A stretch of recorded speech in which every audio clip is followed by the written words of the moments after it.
মা, আপনি এত ভোরে আমার ঘরে এসে কি করছেন আপনি?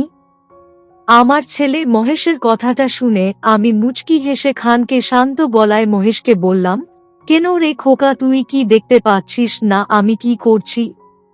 আমার প্রশ্নের জবাবে মহেশ বলল, সেটা তো দেখতে পাচ্ছি মা। কিন্তু মা, আমি বুঝতে পারছি না এত ভোরে আপনি কেন আমার ঘরে এসে কাজ করছেন। তাছাড়া আমি নিজেই তো আমার কাজ করতে পারি মা। আমার ছেলে মহেশের কথাটা শেষ হতেই আমি খানকে শক্ত গলায় বললাম, অনেক তো নিজের কাজ নিজে করেছিস। আজ থেকে আমি তোর সকল কাজ করে দিব। আর শোন, তোকে ও আমার সাথে আমার সকল কাজে আমাকে সাহায্য করতে হবে। আমার বলা কথাটা শুনে আমার ছেলে মহেশ খানকে নিশ্চুপ হয়ে গেল। আমার ছেলে মহেশকে নিশ্চুপ দেখে মুচকি একটা হাসি দিয়ে আমার ছেলে মহেশের সাথেই, হ্যালো আমার কলিজার বন্ধুরা, কেমন আছো সবাই? প্রতিদিনের মতো আজও আমি তোমাদের মাঝে নতুন একটি ভিডিও নিয়ে হাজির হয়েছি। আজ আমি তোমাদের বলবো আমার নিজের আপন ছেলের সাথে আমার জীবনের আরও একটি অসাধারণ সত্যি গল্প। আমি জানি এমন গল্প হয়তো তোমরা এর আগে কখনো শোনোনি। আমি শতভাগ সিওর হয়ে বলতে পারি আজকের ভিডিওটা দেখার পর তোমাদের ও জল আসবে। তাই তোমাদের অনুরোধ করছি সম্পূর্ণ ভিডিওটি দেখার। তো বেশি কথা না বলে চলো গল্প ফিরে যাই। আমি দিশা রায়। আমি একজন 40 বছর বয়সী বিবাহিত নারী। আমার স্বামীর নাম রাজু। আমার স্বামী রাজু পেশায় একজন প্রভাবশালী ব্যবসায়ী ছিলেন। আমার এক ছেলে সন্তান আছে। আমার ছেলের নাম মহেশ। আমার ছেলে মহেশ কলেজে পড়াশোনা করে। আমার সংসারে কোনো কিছুর অভাব নেই। আমি আমার স্বামী ও এক ছেলে সন্তানকে নিয়ে অনেক ভালোই আছি।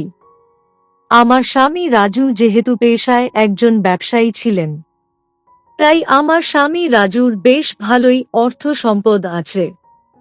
আমি রাজুর সাথে বিয়ের আগে সব সময় ভাবতাম হয়তো অর্থ সম্পদ মানুষের সুখ তৈরি করে থাকে। তবে আমার এই ভাবনাটা আমার স্বামী রাজুর সাথে বিয়ে হবার পর সম্পূর্ণভাবে ভুল প্রমাণিত হয়। আমি আমার স্বামী রাজুর সাথে মোটেও ভালো ছিলাম না। আমার স্বামী রাজু কখনোই আমার কোনো ইচ্ছের গুরুত্ব দেয়নি। তিনি বরাবর নিজের ব্যবসা নিয়ে পড়ে থাকতেন। আমি সব সময় চাইতাম আমার স্বামী রাজু যেন আমাকে একটু বোঝার চেষ্টা করে। তিনি যেন আমাকে একটু সময় দেন। তবে আমার এই চাওয়াটা কখনোই পূরণ হয়নি। আমার যদি বাহিরে ঘুরতে যেতে ইচ্ছে হতো, তবে আমার স্বামী রাজু আমাকে টাকা দিয়ে চলে যেতেন নিজের ব্যবসার কাজে। তিনি বুঝতেই চাইতেন না যে আমার টাকার প্রয়োজন নেই। তিনি শুধুমাত্র আমার সাথে গেলেই হবে। আমার এসব ইচ্ছে যখন আমার স্বামী রাজুর কাছে কোনো প্রকার গুরুত্ব রাখে না, তখন আমি নিজেকে নিজের মতো সামলে নেই। আমি সব সময় নিজের মতো একা থাকতে শুরু করি। তবে আমার ছেলে মহেশ আসার পর আমার জীবনটা একদমই বদলে গেল। আমার ছেলে মহেশ আমার অনেক খেয়াল রাখত। আমার ছেলে মহেশের আমার প্রতি এতটা খেয়াল রাখা দেখে আমি নিজের মনের মাঝে ভীষণ রকম প্রশান্তি পেতাম। আমি কখনো ভাবতেও পারিনি আমার ছেলে মহেশ আসার পর আমার জীবনটা এমনভাবে বদলে যাবে। আমি অনেক খুশি ছিলাম। আমি সব সময় আমার ছেলে মহেশের সাথে মন খুলে গল্প করতাম। আমার ছেলে মহেশ ও আমার সাথে অনেক গল্প করত। সেই সাথে বাড়ির সকল কাজকর্মে আমাকে সে সাহায্য করত। আমি আমার ছেলে মহেশকে নিয়ে অনেক ভালো ছিলাম। আমার জীবনটা এমনভাবেই চলতে থাকে। তবে মাঝে মাঝে আমার কেন যেন নিজেকে ভীষণ একা লাগত। আমি জানি না আমার এমন কেন লাগত। তবে হ্যাঁ, আমার মনটা ভীষণ রকম অশান্ত হয়ে উঠত। আমি কোনোভাবেই নিজেকে সামলাতে পারতাম না। আমার যখন মনটা ভীষণ রকম অশান্ত হয়ে উঠত, তখন আমি নিজের মনকে শান্ত করার জন্য নিজের ঘরে বসে বিভিন্ন কাজ করতাম। কাজ করলে আমার মনটা খানিক সময়ের জন্য হলেও শান্ত হতো। আমি রোজকার মতো আজ ও সন্ধ্যার দিকে নিজের ঘরে একা বসে আছি। আমি আমার ঘরে বসে আপন মনে আমার ছেলে মহেশের কথা ভাবছি। আজকাল আমি প্রায় সময় মহেশের কথা ভাবতে থাকি। কেন যেন আমার মাথায় সব সময় মহেশের চিন্তা কাজ করতে থাকে। আমি অনেক চেষ্টা করেছি মহেশকে নিয়ে এত বেশি চিন্তা করব না, কিন্তু কোনোভাবেই আমি যেন নিজের মাথা থেকে মহেশের চিন্তা ঝেড়ে ফেলতে পারি না। আমি আমার ঘরে বসে আপন মনে মহেশের কথা ভাবছি। প্রায় মিনিট 10 সময় অতিবাহিত হতেই আচমকা আমার ছেলে মহেশ আমার ঘরের সামনে এসে দাঁড়ালো। আমার ছেলে মহেশ আমার ঘরের সামনে এসে দাঁড়িয়ে আমাকে ডেকে বলল, মা, আপনি কি ঘরে আছেন? আমার ছেলে মহেশের কণ্ঠস্বর আমার কানে আসতেই আমি মহেশকে বললাম, হ্যাঁ খোকা, আমি ঘরেই আছি। আয়, ভিতরে আয়।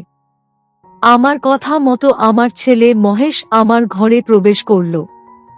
আমার ছেলে মহেশ আমার ঘরে প্রবেশ করতেই আমি আমার ছেলে মহেশের দিকে তাকিয়ে খানিক কৌতূহলী কণ্ঠে মহেশকে জিজ্ঞেস করলাম, কিরে খোকা, হঠাৎ এই সময় তুই আমার ঘরে? পড়াশোনা কি শেষ হয়ে গেছে নাকি? আমার প্রশ্নের উত্তরে আমার ছেলে মহেশ বলল, না মা, পড়াশোনা তো শেষ হয়নি। তবে কেন যেন মা আজ আমার পড়াশোনায় ঠিক মন বসছে না। আমি মহেশের কথাটা শুনে হেসে ফেললাম। আমি বুঝতে পারছি যে মহেশের কেন পড়াশোনায় মন বসছে না। আমি মুচকি হেসে আমার ছেলে মহেশকে বললাম, খোকা, বুঝতে পেরেছি আমি। আজ আর পড়াশোনা করতে হবে না তোকে। আয়, আজ আমরা দুজনে মিলে একটু বাহির থেকে ঘুরে আসি। আমার কথাটা শুনে আমার ছেলে মহেশ মুচকি হেসে ফেলে আমাকে বলল, ঘুরতে গেলে তো ভালোই হয়। তবে মা, কোথায় যাব সেটা ভাবছি আমি। আমি মহেশকে চিন্তা করতে দেখে বললাম, আরে খোকা, এত চিন্তা করতে হবে না। তুই এক কাজ কর, তৈরি হয়ে আয়। আমিও তৈরি হয়ে নিচ্ছি। বাড়ির বাহিরে গেলে যাওয়ার মতো জায়গায় অভাব হবে না। আমার কথাটা শুনে মহেশ আর কোনো কথা বলল না। সে হ্যাঁ সূচক মাথা নেড়ে চলে গেল তার ঘরের দিকে তৈরি হয়ে নিতে। আমার ছেলে মহেশ তার ঘরের দিকে চলে যাওয়ার পর আমি নিজেও তৈরি হয়ে নিলাম। নির্দিষ্ট সময় আমি ও আমার ছেলে মহেশ তৈরি হয়ে নিয়ে সোজা বাড়ি থেকে বাহিরে চলে আসলাম। আমি আর মহেশ বাড়ির বাহিরে এসে অনেকটা সময় ঘোরাঘুরি করলাম। অতঃপর আমরা ঘোরাঘুরি শেষে চলে গেলাম রাতের খাবার খেয়ে নিতে। আমরা রাতের খাবার খেয়ে নিয়ে কিছু সময় রেস্টুরেন্টে বসে থাকলাম। আমার ছেলে মহেশকে আজ খানকে অন্যরকম লাগছে। কেন যেন মহেশকে দেখে আজ অনেক বেশি সুন্দর লাগছে। আমি বারবার মহেশের দিকে খেয়াল করছি, ওইদিকে আমার ছেলে মহেশ ও আমার দিকে বারবার তাকাচ্ছে। মহেশের এমন চাহনি দেখে আমার মনের মাঝে কেমন যেন করছে। আমি আরো মিনিট খানেক নিশ্চুপ থাকার পর একটু দীর্ঘশ্বাস ফেললাম। আমার ছেলে মহেশ এবার আমার দিকে তাকিয়ে আমাকে জিজ্ঞেস করল, মা, আপনার কি হয়েছে? আমি প্রায় সময় দেখি আপনার মন বিষণ্ণ। কি হয়েছে মা? আমাকে বলতে পারেন তো নাকি? আমি মহেশের কথাটা শুনে বললাম, আরে খোকা, আমার আবার কি হবে? আমার কিছু হয়নি। আমি একদম ঠিক আছি। আমার কথাটা শেষ হতেই মহেশ বলল, না মা, আপনি ঠিক নেই। আপনি আমাকে অযথা মিথ্যা বলছেন। আমি জানি আপনি কোনো একটা বিষয় নিয়ে অতিরিক্ত চিন্তা করছেন মা। মহেশের কথাটা শুনে আমি খানকে নিশ্চুপ হয়ে গেলাম। আমি ভাবছি যে মহেশ আমার মন বিষণ্ণতার কথা কেমন করে জানতে পারল। তাছাড়া এখন যদি আমি মহেশকে আমার মন বিষণ্ণতার কথা বলি, তবে সে কি নাকি মনে করবে? আমি আপন মনে এসব ছাইপাশ কথা চিন্তা করছি। এইদিকে আমাকে নিশ্চুপ হয়ে থাকতে দেখে আমার ছেলে মহেশ আমাকে আবার বলল, মা, আপনি নিশ্চুপ হয়ে গেলেন কেন? বলুন না আমাকে, কি হয়েছে আপনার? আমি মহেশের কথাটা শুনে আর নিজেকে আটকাতে পারলাম না। আমি আমার ছেলে মহেশকে নিজের মনের সকল কথা বলতে শুরু করলাম। আমার ছেলে মহেশ আমার বলা কথাগুলো মনোযোগ দিয়ে শুনছে। আমি নিজের মনের মাঝে জমে থাকা সকল কথা মহেশকে বলার পর আমার ছেলে মহেশ আমাকে বলল, মা, আপনার বলা সকল কথা শোনার পর আমি কি বলবো সেটা আমি নিজেও জানি না। তবে হ্যাঁ মা, আপনার পাশে আমি আছি। আপনার পাশে যখন আপনার ছেলে আছে, তখন আপনি কখনোই নিজেকে একা মনে করতে পারেন না। আমি আমার ছেলে মহেশের বলা কথাটা শুনতেই আমার জল চলে আসলো।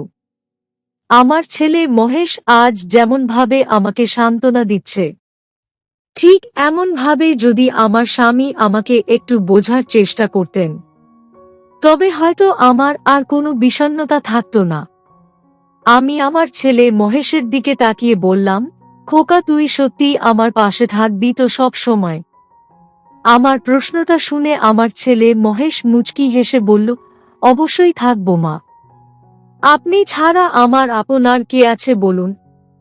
তবে মা, একটা কথা, আপনি আর কখনো নিজের মন খারাপ করে থাকতে পারবেন না।